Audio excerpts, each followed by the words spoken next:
अस्सलामु अलैकुम वरहमतुल्लाहि वबरकातुह। पाठ नंबर 2, एक बड़ी सच्चाई।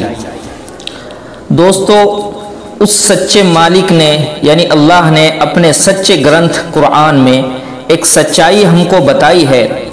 कुल्लु नफ्सिन ज़ाइक़तुल मौत तुम्मा इलैना तुरजाऊन, जिसका अनुवाद है हर एक जीव को मौत का मज़ा चखना है, फिर तुम्हें हमारी ओर पलट कर आना होगा। सूरह अनकबूत।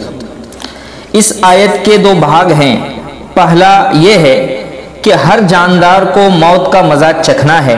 यह ऐसी बात है कि हर धर्म, हर समाज और हर जगह का आदमी इस बात पर यकीन रखता है, बल्कि जो धर्म को मानता भी नहीं वह भी इस सच्चाई के आगे सिर झुकाता है और जानवर तक मौत की सच्चाई को समझता है। चूहा बिल्ली को देखकर भागता है और कुत्ता भी सड़क पर आती हुई किसी गाड़ी को देखकर भाग उठता है, इसलिए कि इनको मौत का यकीन यानी विश्वास है। मौत के बाद इस आयत के दूसरे भाग में कुरान मजीद एक बड़ी सच्चाई की तरफ हमें आकर्षित करता है। यदि वो इंसान की समझ में आ जाए तो सारे संसार का वातावरण बदल जाए। वो सच्चाई ये है कि तुम मरने के बाद मेरी तरफ लौट जाओगे और इस संसार में जैसे भी कार्य करोगे वैसा बदलाव पाओगे। मरने के बाद तुम गल सड़ जाओगे और दोबारा पैदा नहीं किए जाओगे, ऐसा नहीं है। नहीं, ये सत्य है कि मरने के बाद तुम्हारी आत्मा किसी योनि में प्रवेश कर जाएगी। यह दृष्टिकोण किसी मानवीय बुद्धि की कसौटी पर खरा नहीं उतरता। पहली बात यह है कि आवागमन का यह दृष्टिकोण वेदों में उपलब्ध नहीं है। बाद के पुराणों में इसका उल्लेख है।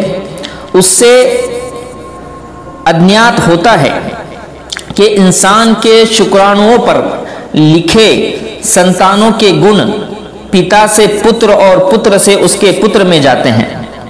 इस धारणा का आरंभ इस तरह हुआ कि शैतान यानी राक्षस ने धर्म के नाम पर लोगों को ऊंच नीच में बांध दिया।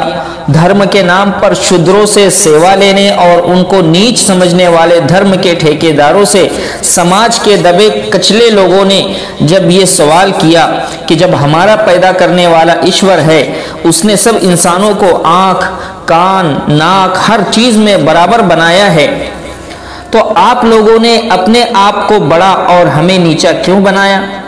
इसके लिए उन्होंने आवागमन का सहारा लेकर यह कह दिया कि तुम्हारे पिछले जन्म के कर्मों ने तुम्हें नीच बनाया है।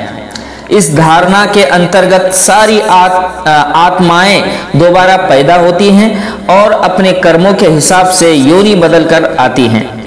अधिक कुकर्म करने वाले लोग जानवरों की योनि धारण करते हैं, उनसे अधिक कुकर्म करने वाले वनस्पति की योनि में चले जाते हैं और जिसके कर्म अच्छे होते हैं वो मोक्ष प्राप्त कर लेते हैं।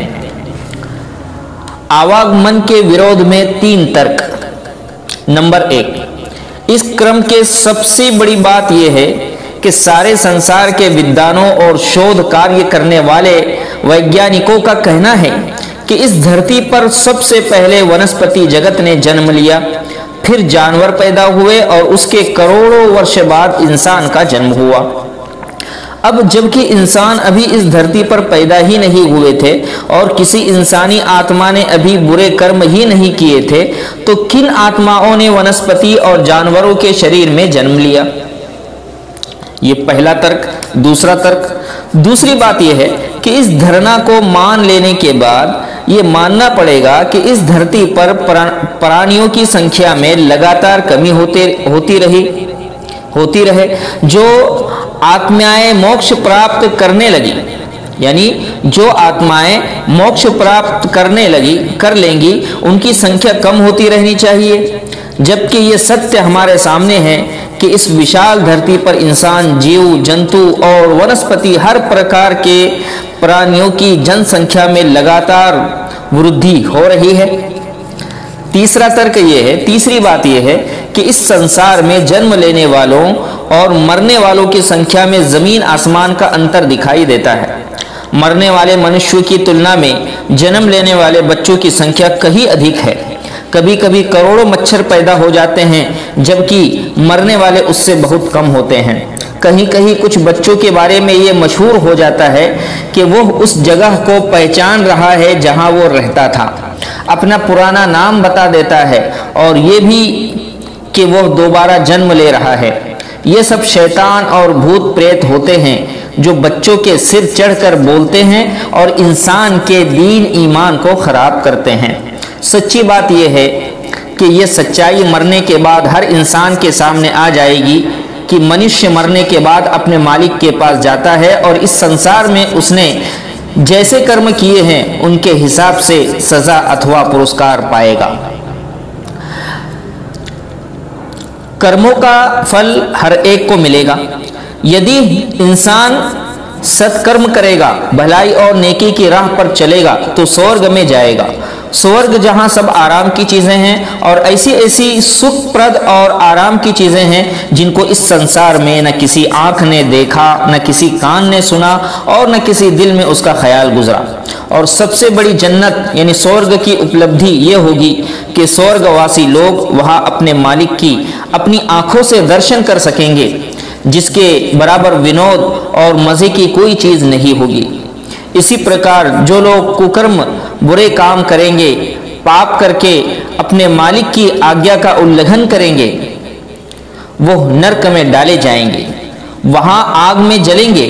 वहां उन्हें हर पाप की सजा और दंड मिलेगा और सबसे बड़ी सजा ये होगी कि वो अपने मालिक के दर्शन से वंचित रह जाएंगे और उन पर उनके मालिक का अत्यंत क्रोध होगा।